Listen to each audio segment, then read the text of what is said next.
அனைவருக்கும் வணக்கம். Online நஸ்தோ Trichy TV, எளிமை யதார்த்தம் கலந்த ஜோதிடம். வணக்கம் நண்பர்களே. சனி பகவான் ஏன் கர்மாவின் காரகன் அப்படின்னு சொல்லப்படுது, அதை பற்றி தான் இந்த வீடியோவில் பார்க்க போகிறோம். ஏன்னா ஒரு வீடியோவுடைய தலைப்பு எடுத்தோடனே நம்ம கொடுத்துட்றோம். நீங்கள் ஒரு முறையும் உங்ககிட்ட நான் சொல்லக்கூடிய ஒரு தாழ்மையான வேண்டுகோளை என்னன்னு சொல்லி பார்த்தீங்கன்னா, வீடியோவை தயவு செய்து ஸ்கிப் செய்யாமல் பாருங்கள். நான் ஒரு போன வாரத்தில் ஒரு வீடியோ போட்டிருக்கேன். வீடியோவில் இந்த ஒரு விளக்கம் கொடுக்கும்போது பார்த்தீங்கன்னா, மகர லக்கணத்துக்கு 11ஆம் இடத்துல இருக்கக்கூடிய கிரகம் பாதகமும் செய்யும்னு சொல்லியிருக்கேன். ஒருத்தர் கீழே கமெண்ட் பண்ணியிருக்கிறார், லாபமும் தரும் பாதகமும் தரும் தான் அந்த வீடியோவில் இருக்கக்கூடிய வார்த்தை. ஒருத்தர் கீழே கமெண்ட் பண்ணியிருக்கிறாரு, மகர லக்கணத்துக்கு 11ஆம் இடத்துல புதன் இருந்தா அது லாபம் தானே சார் தரணும், நீங்க என்ன சார் இப்படி கொடுத்துருக்கீங்க அப்படிங்கிறாங்க. சார் அதுக்கு தான் தயவு செய்து சொல்றேன், வீடியோவை ஸ்கிப் பண்ணாம பாருங்க, அப்பனாதான் உங்களுக்கு புரியும், இல்லாட்டி புரியாது. ஓகேங்களா? சரி, சனி ஏன் கர்மக்காரகன் ஆகிறார், கர்மாவின் காரகனா ஏன் சனி பகவானை சொல்றோம் அப்படிங்கிற ஒரு விஷயத்தை தான் இந்த வீடியோல பார்க்க போறோம். வணக்கம், நான் உங்கள் ஜோதிடர் ரவிச்சந்திரன், திருச்சி மேட்டுப்பாளையத்திலிருந்து. நம்ம கிட்ட ஆன்லைன்ல ஜாதகம் பார்க்கணும்னு நினைக்கிறவங்க, இந்தியாவில் இருக்கிறவங்க 1010 ரூபா கட்டணத்திலும், வெளிநாட்டில் இருக்கிறவங்க 3030 ரூபா கட்டணத்திலும் நம்மகிட்ட ஜாதகம் பார்த்துக்கலாம். புதுசாக நம்மளோட ஆன்லைன் நஸ்டோ திருச்சி டிவியை பார்க்குறவங்க சப்ஸ்கிரைப் பண்ணிக்கங்க, பக்கத்தில் இருக்கிற பெல் பட்டனை கிளிக் பண்ணிக்கங்க, லைக் பண்ணுங்க, ஷேர் பண்ணுங்க, பக்கத்துலேயே பார்த்தீங்கன்னா ஹைப்னு ஒரு பட்டன் இருக்கும், அதையும் ப்ரெஸ் பண்ணிக்கங்க. ஓகேங்களா? சரி, வாங்க நம்ம இந்த வீடியோக்குள்ளார போகலாம். இப்போ சனி பகவான், இப்போ இவர் பார்த்தீங்கன்னா துலாத்துல உச்சம் அடைகிறாரு. அங்கே தராசு இருக்கு, அவர் நீதி தேவன், கர்மக்காரகன் அப்படின்லாம் சொல்லப்பட்டிருக்கு. உண்மைதானே? அதே மாதிரி பார்த்தீங்கன்னா தொழில் காலபுருஷனுக்கு அவர் தான் 10ஆம் அதிபதியாக செயல்படுறார். 10ஆம் அதிபதி 11ஆம் அதிபதி, இந்த ரெண்டு வீட்டுக்கும் அவர் தான் அதிபதியா இருக்கிறார். சரி, 10ஆம் இடம்ங்கிறது தொழில் ஸ்தானம். சரி, நல்லா கவனிச்சுக்கோங்க சார். உங்களுடைய கர்ம காரகன் தொழிலை அதாவது சனி பகவானை சொன்னது காரணம், அவர் 10ஆம் இடத்தினுடைய காலபுருஷன் 10ஆம் இடத்தின் அதிபதியா வந்ததுனால மட்டும் கிடையாது. அதுதான் மெயினான ரீசன். ஆனால் அதற்கு பிறகு இருக்கக்கூடிய சில விஷயங்கள் நம்ம பார்க்கலாம்.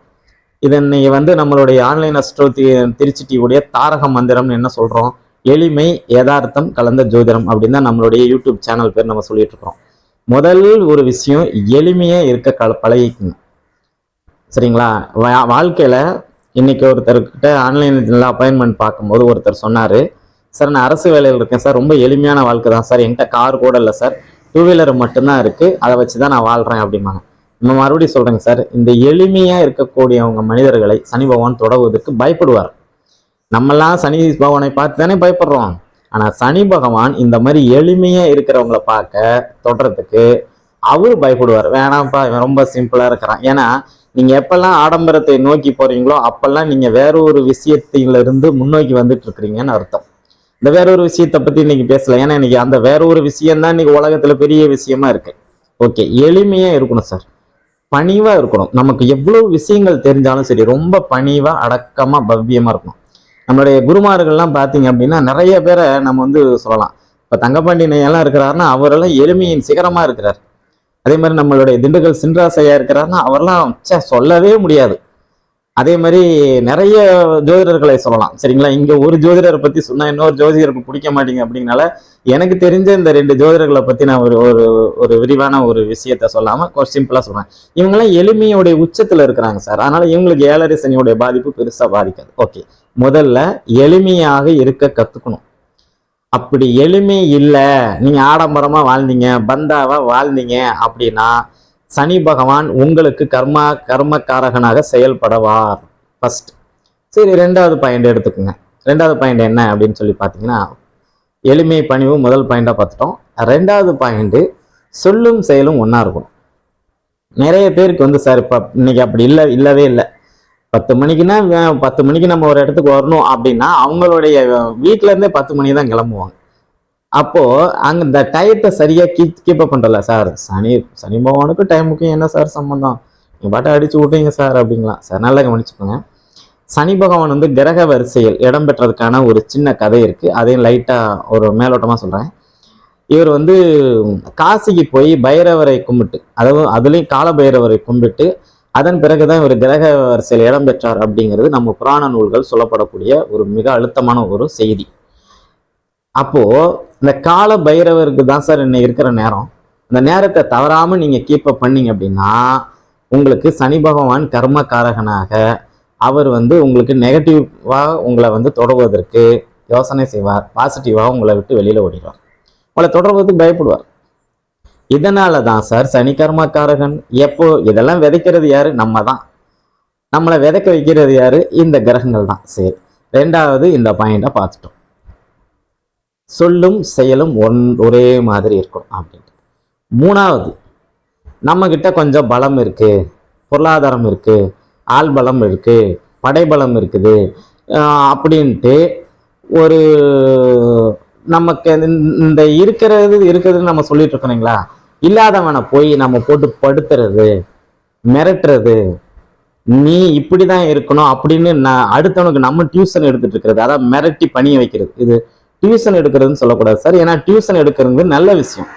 மிரட்டி பணிய வைக்கிறது இதெல்லாமே பார்த்தீங்கன்னா சனி பகவானுக்கு பிடிக்காத ஒரு விஷயம். நீங்க பாட்டா உங்க வேலையை பாருங்க, அவங்க பாட்டா அவங்க வேலையை பார்ப்பாங்க, அவ்வளவுதான். இந்த மாதிரி விஷயங்கள்லாம் சனி பகவானுக்கு பிடிக்காது. அந்த இடத்தில் சனி தன்னுடைய கர்மாவை வெளிப்படுத்துவார். புரியுதுங்களா? சரி, நாலாவது பாயிண்ட். சரி, நாலாவது பாயிண்ட்ல பாத்தீங்க அப்படின்னா செய் நன்றி மறத்தல். நிறைய பேர் நீங்க இப்படிதான் இருக்காங்க. அரசியல்ல மட்டும் முன்னாடி இப்ப இந்த மாதிரி இருந்த இந்த குணம் இப்ப எல்லா துறையிலுமே வந்துடுச்சு. ஓகேங்களா? நம்ம ஜோதிட துறையில கூட வந்துடுச்சு. ஓகேங்களா? அப்போ நம்ம செய் நன்றி மறக்காம இருக்கணும். எப்படி? நம்மளை முதல்ல யாரெல்லாம் இப்போ முதல்ல நமக்கு பாடம் சொல்லி கொடுத்த குருவை மறக்கக்கூடாது. முதல்ல நம்மளை சைக்கிளில் உட்கார வச்சு கூட்டிட்டு போனவரை மறக்கக்கூடாது. முதல்ல நம்மளை கார்ல கூட்டிட்டு போனவரை மறக்கக்கூடாது. இப்படி முதல்ல நம்ம எதெல்லாம் நம்ம செய்யறோமோ அந்த உறவுகள்கிட்டலாம் நம்ம அனுசரணையே இருக்கணும். பெரும்பளவு அவங்ககிட்ட நம்ம பகையை வளர்த்துக்க கூடாது. இது வந்து மிகப்பெரிய ஒரு விஷயம். செய் நன்றி அறிதல். சார், நம்ம ஒரு காலத்துல வந்து சார் ரொம்ப கஷ்டப்பட்டு இருப்போம் சார். அந்த நேரத்துல யாராவது ஒருத்தவங்க வந்து உங்களுக்கு உதவி செஞ்சிருப்பாங்க சார். அந்த உதவி செஞ்சவங்களே தூக்கி எறிஞ்சிட்டு இன்னைக்கு நம்ம பெரிய உயரத்துல இருக்கிறோம், மிகப்பெரிய வளர்ச்சியில இருக்கிறோம், நம்ம யாரையும் கண்டுக்க தேவையில்லை அப்படின்னு நீங்க நினைச்சீங்கன்னா அந்த இடத்துல சனி தன்னுடைய கர்மாவை காட்டுவார், வச்சு செய்வார், செஞ்சுக்கிட்டு இருக்கிறார். 4 பாயிண்ட் ஆச்சுங்களா? சரி, 5வது பாயிண்ட், அடுத்தவங்களுடைய பொருளுக்கு ஆசைப்படுறது. அது எந்த பொருளா வேணுமாலும் இருக்கட்டும் சார். பணம், காசு, உறவு, சரிங்களா, அந்த பெண்கள் மேல கொண்ட மோகம், இவங்களையும் நீங்க வந்து பாத்தீங்கன்னா இந்த மாதிரி இருக்கிறவங்களையும் சனிக்கு பிடிக்கவே பிடிக்காது. அப்ப அடுத்தவர்களுடைய பொண்ணுக்கும் பொருளுக்கும் மண்ணுக்கும் ஆசைப்படுறாங்க பார்த்தீங்களா, இவங்க மேல சனி தன்னுடைய வேகத்தை அதிகப்படுத்துவார். நல்லா புரிஞ்சுங்க. இது கர்மாவா மாறி வேலை செஞ்சுட்டு இருக்கும் அப்படின்னு அர்த்தம். சரி, யாருக்கிட்டையுமே அடுத்த பாயிண்ட் பாருங்க, யாருக்கிட்டையுமே ஒரு வாக்குவாதம் பண்ணாதீங்க. உங்களுக்கு பிடிக்கலையா அழகா விலகி ஒதுங்கி போயிருங்க, அது நல்லது. வாக்குவாதம் பண்ண நீங்க வாக்குவாதம் முத்தி கை கலப்பாகி நீங்க சண்டை பண்ணி அவங்க சண்டை பண்ணி அடிதடி ஆகி அது பெரிய பிரச்சனைக்கு போறோம் அப்படின்னா அந்த வாக்குவாதத்தை அதாவது வாக்குன்னா நம்மளோட தேவையில்லாத வாசகத்தை பேசுறதை நிறுத்திட்டு உன்னோடைய வேலையை நீ பார்ப்பா, என் வேலையை நான் பார்க்குறேன், தப்பு யார் மேல இருந்தாலும் சரி என்னை மன்னிச்சுங்க பாண்டி விலகி போயிடுங்க. இப்படி போறவங்களுக்கு சனி பகவானுடைய ஆயுள் அவங்களுடைய ஆசீர்வாதம் அதிகம் கிடைக்கும்.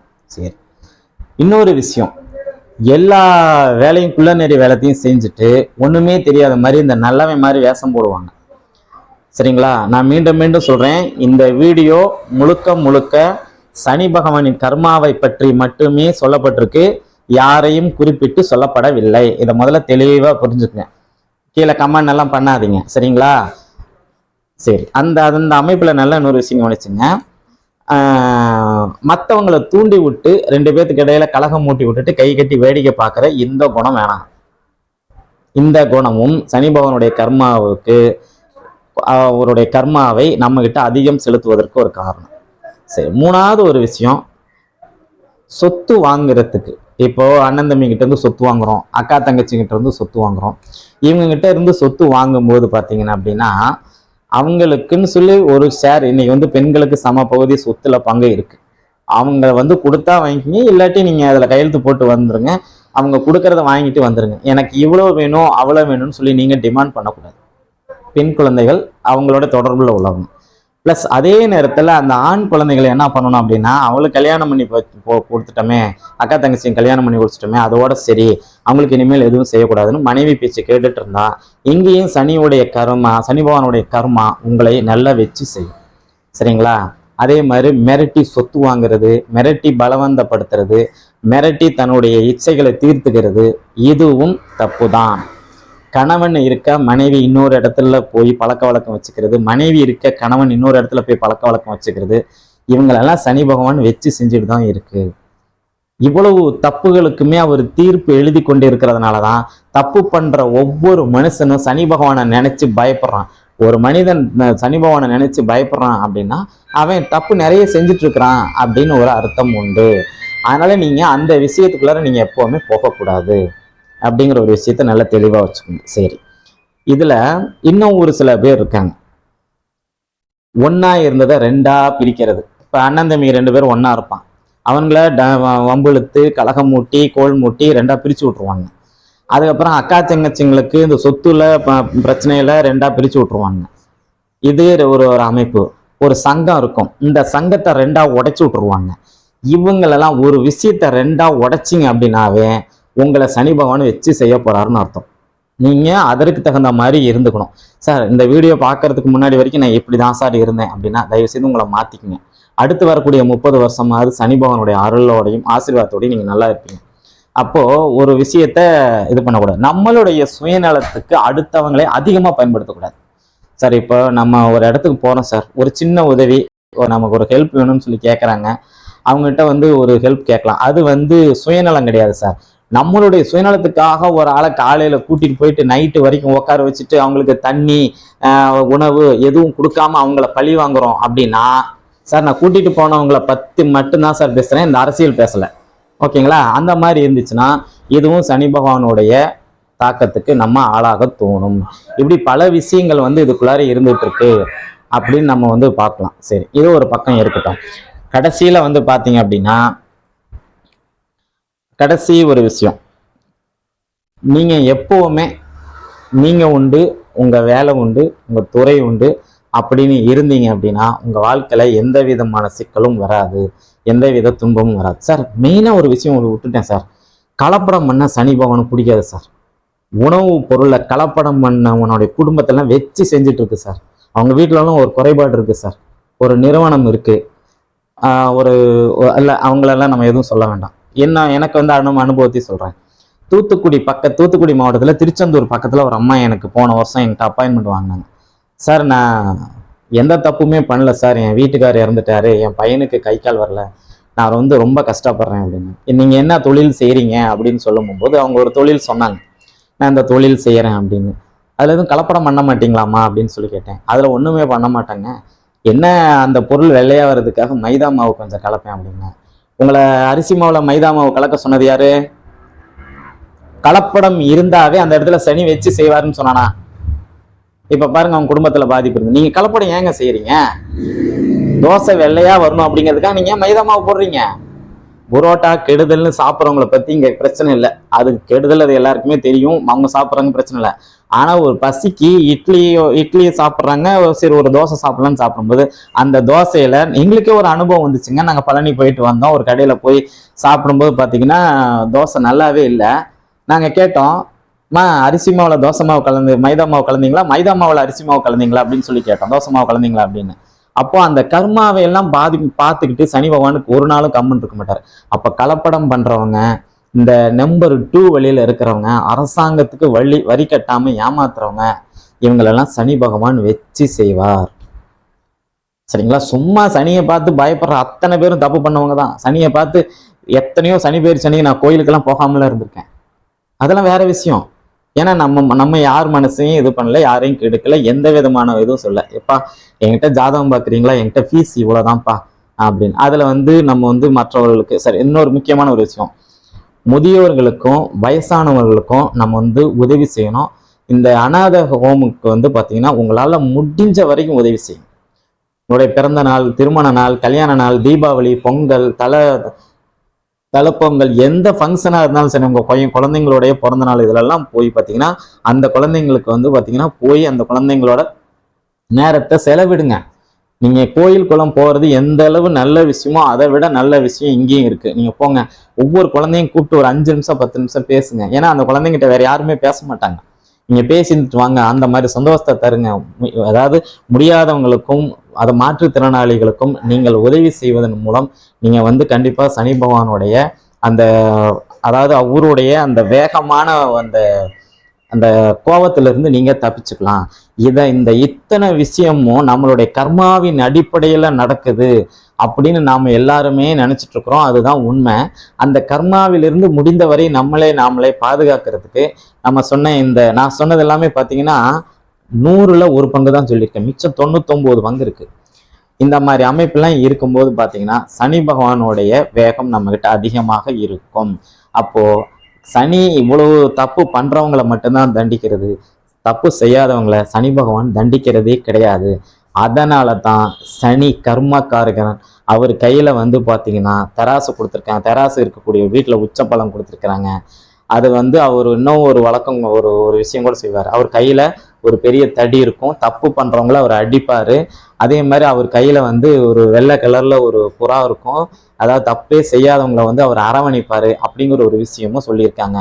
அதனால முடிஞ்ச வரைக்கும் இப்ப நான் சொன்ன இந்த பாயிண்ட்ஸ் எல்லாம் நீங்க மனசுல வச்சுட்டு உங்களுடைய அடுத்த தலைமுறை, இனி உங்களை நீங்க சரி பண்ணிக்க முடியாது, உங்களுடைய அடுத்த தலைமுறை நல்லா இருக்கணும் அப்படின்னா, உங்களுக்கு புதிதாக பிறக்கக்கூடிய உங்களுடைய குழந்தைகள் நல்ல அமைப்புல பிறக்கணும் அப்படின்னா தயவு செய்து இந்த மாதிரி வேலையெல்லாம் செய்யாதீங்க. முடிஞ்ச வரைக்கும் நேர்மையான முறையில் இருக்கிறதுக்கு முயற்சி செய்யுங்க. 100% யாராலையும் இங்கே நேர்மையாக இருக்க முடியாது. அட்லீஸ்ட் ஒரு 90% நேர்மையாக இருங்க. மனசில் ஒன்று வச்சுட்டு வெளியில் ஒன்று பேசாதீங்க. இந்த மாதிரி நீங்கள் பேசுனீங்கன்னா உங்கள் குடும்ப உறவுகள் பாதிப்படையும், வருமானம் பாதிப்பு அடையும் அப்படிங்கிற ஒரு விஷயத்த சொல்லி இந்த வீடியோவை இவ்வளோ நேரம் கண்டு கழித்த உங்களுடைய அத்தனை நல் இதயங்களுக்கும் என்னுடைய நெஞ்சார்ந்த நன்றிகளும் வாழ்த்துக்களும். நன்றி, வணக்கம்.